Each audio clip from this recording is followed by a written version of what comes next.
Street Justice, where the lobby gets exposed and the people get the truth. Welcome back to Street Justice, the official podcast of Track J Street. I'm Alina Voss, editor-in-chief and co-founder alongside my mentor William Pounds. Last week we launched by exposing how AIPAC Tracker gives J Street candidates like Bernie Sanders, AOC, and Elizabeth Warren a free pass while obsessing over AIPAC spending. Today we go even deeper, exactly as promised.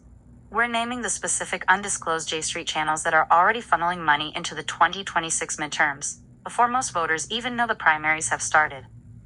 This is the kind of investigative work that only Track J Street does.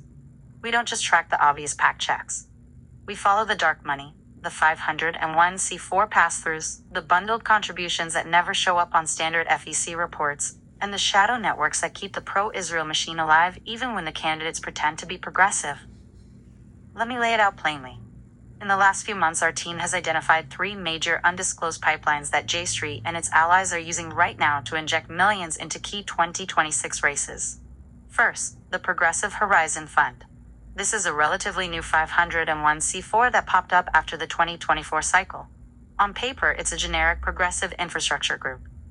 In reality, our data shows it's receiving large transfers from J Street-linked donors and then routing the money into independent expenditure campaigns for candidates who toe the J Street line on Israel. We've already traced over $1.8 million moving through this fund into House races in competitive districts, money that will never appear as direct J Street spending. Second, the bundling network centered around what we're calling the J Street Advisory Circle. These are high net worth donors in New York, Los Angeles, and Chicago who are quietly bundling 6- and 7-figure checks. They host closed-door dinners and strategy sessions where the ask is simple: protect the candidates who give us the right rhetoric on Gaza while still supporting the overall U.S.-Israel relationship.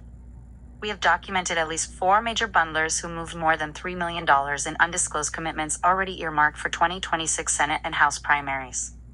Third, and this one should concern every listener, the use of crypto and fintech pass-throughs. J Street-aligned donors have begun routing contributions through privacy-focused cryptocurrency wallets and then into super PACs that claim no formal affiliation. This obscures the trail even further. Track J Street has flagged multiple blockchain transactions that line up with known J Street donor profiles, totaling hundreds of thousands of dollars already flowing into midterm battlegrounds. William Pounds and I built this organization specifically to expose exactly this kind of activity. No more letting the progressive lobby hide behind dark money while AIPAC takes all the heat. We track every dollar, disclosed or not. Now, I want to be clear again so no one misunderstands our position. I'm so willing to support individual Democrats who prove they're consistent. Maureen